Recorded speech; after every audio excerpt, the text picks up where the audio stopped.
Literally निहाती भाव ये चैलेंज में रखिपारे कि आम गाँ बाबन भाया एत फास्ट नड़िया कहीं भी छड़े पारे।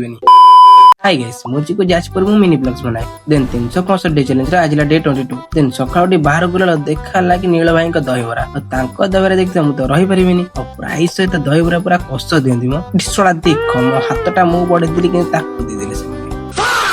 देन छाड़ हाथ को मोर तो पळे आसला भाबजी टोटल पर गिळी देबी देन छाड़ ताकू खाई दे कि मां रखि दिले गुगुनी ताकू पूरा मुड़ी से गळे पूरा दबे खाई दे और खाई सला पर घर तो रहे जमा इच्छा होनी एथि पे निंजा को बाहर कर दे कि चल एतले बुलिया को आ बुलियाटा कोडेतले आपन त गेस करे जानि पड़थिबे देन सेठू बुली के आसु आसु घर गति पळे आसला नडिया वाला ना काली पे सरस्वती पूजा जानि पन दे नडिया त जाबले छडिया पड़ियो आ मु तो कोढिया मु छडी सिकिनी सेथि में डाक देली बाबन को आ सत्तरे 5 सेकंड भीतर बाबन पूरा चारि चोटरा पूरा सब नडिया छडा पूरा चैलेंज के रखि पारियो तो कमेंट निश्चित करिवो आ देखो एते खाला परे भी 12टा बइले नी चाटा खाउची देन छाड़ से जदी वीडियोटा भल लागि त नेति फॉलो सब्सक्राइब करिकि जिवो हा रोज जय जगन्नाथ।